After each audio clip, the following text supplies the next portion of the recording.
Hello all you Nightmare nerds, and welcome to this week's episode of New Nightmare. Art the Clown has become a staple in the cult horror scene over the past few years since the crowdfunded indie bloodbath Terrifier erupted onto the festival scene in 2016. With its sequel waiting in the wings, how does the original hold up? This is New Nightmare, Terrifier. Hello all you Nightmare nerds, and welcome back. We are back and refreshed from spring break. We took a little bit of a mid-season hiatus there so we could get some new energy and really focus on what we want to do for the second half of Nightmare Network Season 2. Today we have a bit of a different episode for you. Today we have a new nightmare for a movie that is not new at all. However, we are going to call it New Nightmare because I have never seen it and I am fresh off of a rewatch, and I'm ready to talk to you about that terrifying clown massacre film, Terrifier. So before we get into it, what I want to talk about is essentially how I decided I finally wanted to sit down and really kind of dive into this movie, because it's a movie that I've seen the poster for, I've seen on streaming platforms before, I've always wanted to watch it, but I've never really dived into it, and it has a very identifiable main villain, which is Art the Clown, and every time you're scrolling through, whether it's Shudder or Amazon Prime or Vudu, and you're trying to find what can give you that next horror fix, I always come across Terrifier, and I see it, and I read it, and I think, okay, this looks really cool, but I've never made the jump. That was until a few weeks ago. One of our first horror shorts called Digging got accepted into the Horror Hound Film Fest, which is amazing. It's one of the best, most respected, amazing horror film conventions in the country. It's going to be amazing. So Nightmare Network will be taking on Cincinnati in a few weeks' time, just a few weeks. So if anybody out there is going to be at the Horror Hound Film Festival, please hit me up. I would love to be there. I'd love to meet you guys. I'd love to make some connections. We're going to be in panels and networking and doing everything. Free stickers. So find me there for your free Nightmare Network stickers. But a short film that we made last year that we worked really, really hard on called Digging was accepted into this festival, and we've been so excited about it. And so as I'm looking more into the festival, seeing all of the different panels they're going to be having this year, I noticed that there's going to be a Terrifier panel. And out of all the panels there's going to be a Thing panel, a Scream panel. The Terrifier panel was the only movie out of those panels that I had never seen. So I wanted to make a point. We're deviating a bit off schedule this week to do something different than what we had planned, which is this new nightmare for Terrifier. So immediately initial reactions to this movie is, oh my Jesus Lord, there is a lot of violence and a lot of gore. So if you are a gore person, by all means jump in to Terrifier.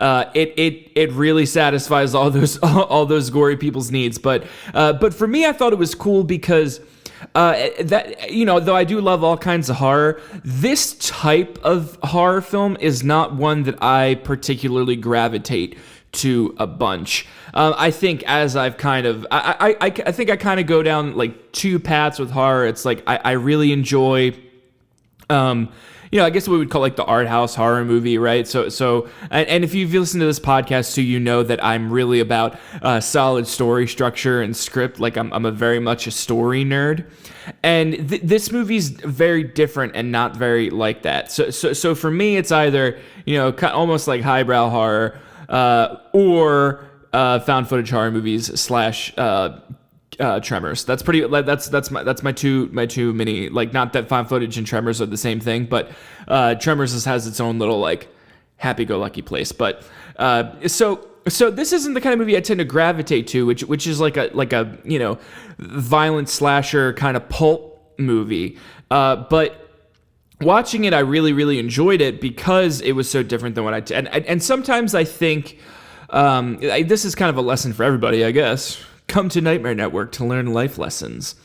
I think we kind of get stuck even in our own special niches. Like for me, with whether it's horror movies or things like that, we tend to get stuck in a little bit of comfort zone. Like, especially for me, because I'm a huge Stephen King fan. So like if you go on my Kindle, it's just loaded with Stephen King stuff, right? Because that's my niche. But I also every once in a while need to take a step back and be like, all right, you really need to be reading other authors, and then I'm in the middle of like a I bought a scratch off poster of all the Stephen King's published works, and so I'm in the midst of I have like 7 more to go. So I'm in the midst of scratching them all off, and so I have to remind myself, like, okay, after like 5 Stephen King books, take a minute, step back, and read something else just to enjoy it. And so I've been doing that, and I think, especially with movies, I tend to, kind of hunt for the same kinds of ones, right? So even though I have my own little specific niche, I want to hang out in this realm, I still tend to go down specific, like, subpaths of that. So watching something like Terrifier is really cool for me because it gives me kind of a palate cleanser. It brings me back into this other area of horror that I do love, but I don't spend quite enough time on.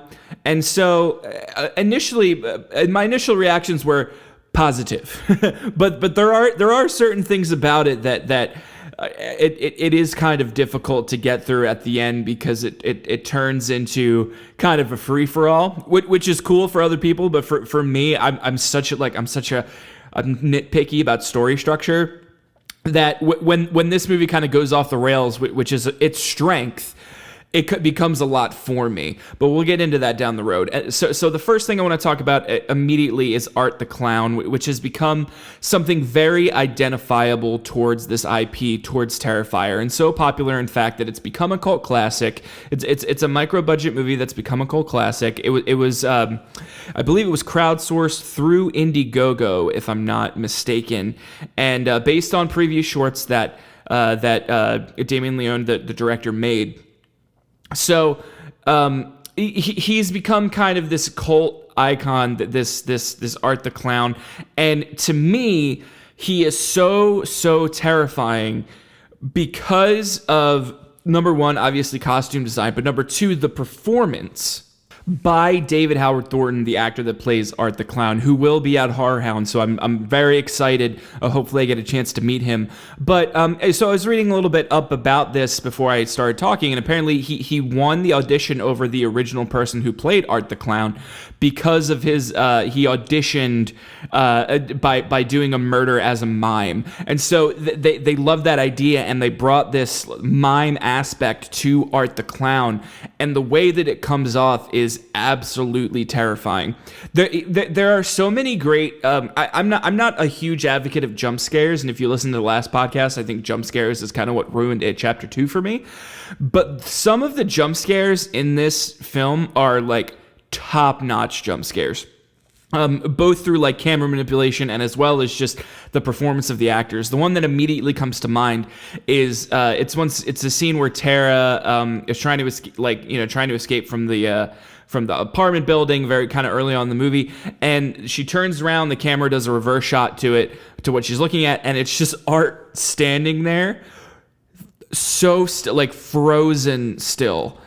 And it just gives this beat that's like, what is going on? And you're with the character in that moment thinking, like, is he serious right now? Or is this really happening? Because he's so still. And then, boom, right away, he jumps forward, and it's such a jolt because of the juxtaposition of how still his body was before, which is great body acting and body horror, right? So the performance from this actor is really what's holding the glue to this movie together, and then later on in the movie, there's this whole like spook gag almost that he ends up skinning the flesh off of some woman and wearing her skin over her with a wig, pretending to be a woman, like essentially chasing people around the building. That it's so I think the word I need to use to describe this movie, 2 words, like pure ridiculousness, because to its absolute strength, because it's so every time Art comes on the screen, it's like, okay, what shenanigans is he gonna do now? And then he surprises you tenfold by making it the most violent, horrifying, blood-filled, aggressive, no wonder it's called Terrifier, but terrifying shenanigans that you've ever seen. And it's done so well too, because something about this movie that I think is really special is that the director's ability to create a terrifying atmosphere, character, and scenario. I'm not going to say story because there is barely story to this movie, but this kind of atmosphere, the scenario, with such minimal resources and locations, right? It essentially takes place in one locale, which is this quote-unquote abandoned apartment building. And later on, it takes place in a coroner's office at the very, very end, which I can only assume was somebody's basement because I swear I'm seeing laundry in this coroner's office. But it gives you just enough, right? It has the posters on the wall, it has the fluorescent lights. The apartment building is really, it has a few hallways outside. There's probably a lot they used for the car park. It gives you just enough to give you the illusion that there is more to this set, that there's more to what you're experiencing than probably was available to the filmmakers, right? And it requires a large amount of ingenuity to make something like that successful. So I give the director all of the credit for crafting that and for creating that environment, that atmosphere, and that scenario for us. And the other part of that is Art the Clown himself, right?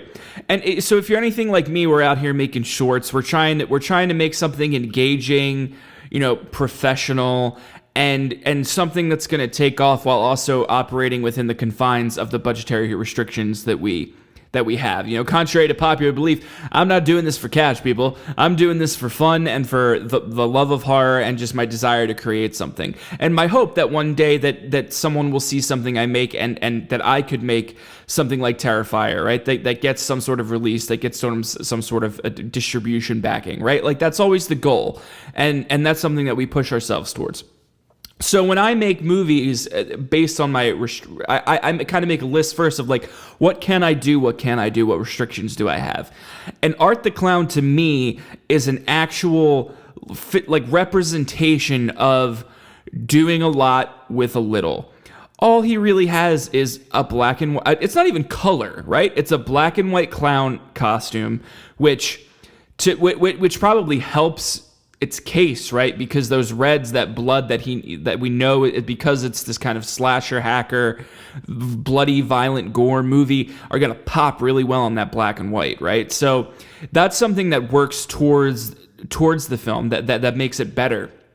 And aside from that, you got some clown makeup. You got his teeth, which are clearly just some sort of molds, right? And so a little crooked top hat on his head. And that's the extent of it. You combine that with great performance, which, mind you, is hard to do, right? Like, I've been fortunate enough to work with some fantastic actors on our shorts, but that's not always available to people who want to make films, who want to make shorts, right? It's not always something that's easily attainable just to say, oh, well, I got a guy off the street essentially I'm working with. They're not trained actors, right? Let alone physically trained actors like the person who plays Art the Clown is, right? Like he has mime experience. He's very with his body. He's not just reciting lines, which is something, that's a whole other beast altogether. But because of the circumstances of this, because they knew they were able to get that, you have a basic costume that can be turned terrifying, combined with the performance of this actor. And when you put those two things together, you get successful fears, successful scares, successful environment, successful villain, successful atmosphere, all wrapped up in a nice little cheap package. And when something like that happens, you can see that being reflected to other areas of the film as well. One of the really big strengths of this movie, to me, is the gore effects, right? And the makeup effects and the dummy effects that happen in it. As specifically, like right off the bat, we have this kind of human-made jack-o'-lantern at the pizza place in the beginning of the movie, and just seeing that is super terrifying. And not once do I feel like that's a prop, right? Because it fits in the context of the movie, which is kind of grainy pulp, like that 70s, 80s slasher pulp movies. Lots of blood, lots of gore, lots of violence. Modernized to the extent of the violence, but also with the aesthetics of these props, it fits that atmosphere, right? It fits that like 70s, 80s, like practical effects vibe, that aesthetic, right? And that's something that I think is twofold. Like, number one, it comes from the necessity of practical effects and not having a ton of visual effects money from it, and also it lending itself towards the vision of the film that was already laid out in front of it. And because of that, we're able to buy these effects really well. And they are really great practical effects, right? To the point where I'm pretty sure that a lot of the money and the investment was put towards these practical effects, not necessarily locations and things like that. Because obviously it's kept small scale. It's kept as a micro budget kind of film based on crowdsourcing. But when you're able to get those great performances from characters, from actors, mixed with like cheaper costumes and things of the sort, you're able to take that money and put it in other places where it really needs to be used. And I think this is a movie that really, really, really, really does that effectively, leading to me to what I think one of the most outrageous scenes in the entire movie. And if you've seen it, we all know what I'm talking about. It is the upside down scene. And so flashback to like an hour ago, me sitting down and watching Terrifier. I'm thinking like, okay, so we got some gross things. That's cool. We got some violence. That's also cool. We got this terrifying clown. Cool. We have this 70s, 80s, like pulp aesthetic. I'm loving it. I'm digging it. The story's just kind of like not there, but then there's no really clear protagonist, and the kind of jumps all over the place with characters. I think that's what this movie is going for, right? But it's not necessarily my cup of tea. I'm wondering what's going to happen next now that it seems that the story has put itself in a specific place. It gets past the threshold of setup and is now going for the kill, the action.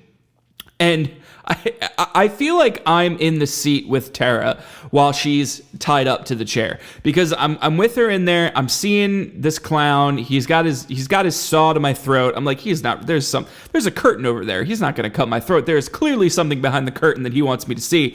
I have no idea what's on the other side of that curtain. I have a suspicion. I think it's the friend that we saw earlier that we never saw the result of. I'm assuming she died and got mutilated, similar to the pizza shop man I saw earlier as well. I am excited to see what is behind the curtain. So that when the curtain gets pulled, spoilers, obviously, it is a naked woman upside down. And I literally out loud said, "Oh my Lord, I did not expect that." And to have a movie in this day and age where everything's been done 7 times to hell actually surprised me and have me say out loud, I did not see that coming. I was like, wow, okay, bravo to you, filmmaker, for you have fooled me. Fool me once, shame on you. Fool me twice, saw a lady in half from the upside down. Because as soon as I saw it, I was shocked, and a second later I said, he's not going to do what I think he's going to do, is he? And he totally does what I think he's going to do. And he saws that girl in half, upside down, saws that girl in half. And I was like, oh my Lord. And I had a similar reaction to this as I did, if you recall, last season we did a New Nightmare for Hunter x Hunter. And Hunter x Hunter has a scene at the end where, spoilers now, but I've given you enough time to watch it. Where at the end, this person who's responsible for the death of this woman's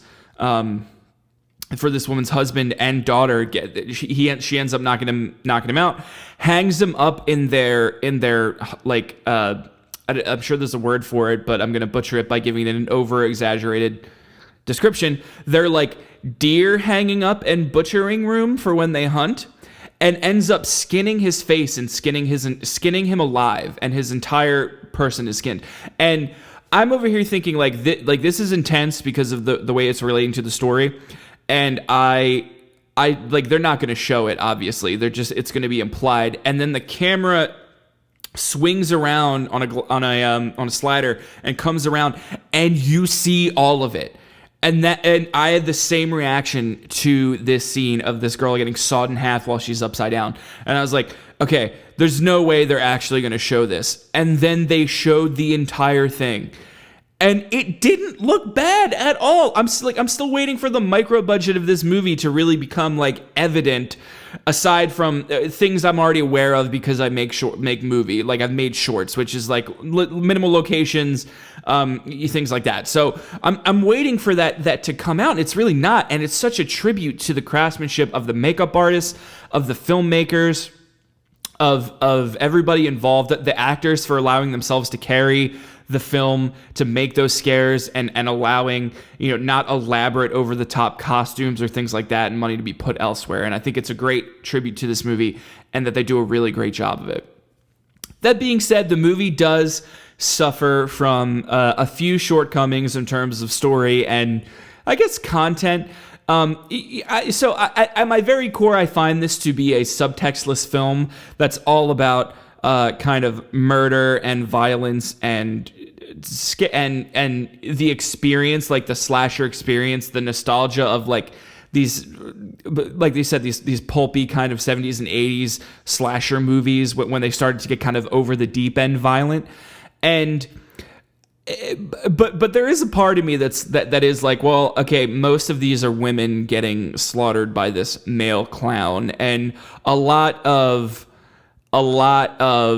attention seems to be put on their lady parts. So to me, there is a bit of a toxic subtext to it, in which it creates this negative environment of like ladies being picked off one by one because of their sex, even though there are male characters in this movie that get killed as well. But other parts of it that kind of tend to fall short, like I said, is this is not a story driven movie. It's just not. It's about the experience. It's about the gore. It's about the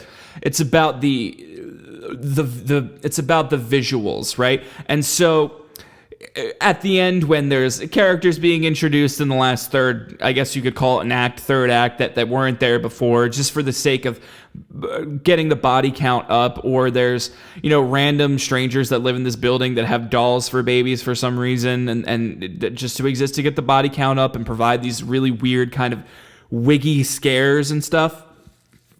It's not the strength of the movie, and that's okay to me, which is coming a lot for me because obviously I'm a really nitpicky person about story and structure.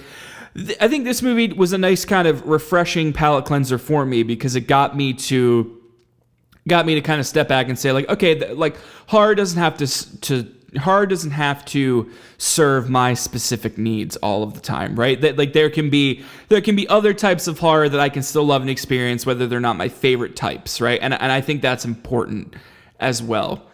But again, this movie is just so ridiculous and over the top, and I have to talk about this one scene. So there's one scene where Tara, who we think is going to be the final girl, but ends up not being the final girl, is she finally gets like the best of Art the Clown, right? And she's got this piece of wood that she's hitting him with it, and she's like, hey, come on, get up, do it.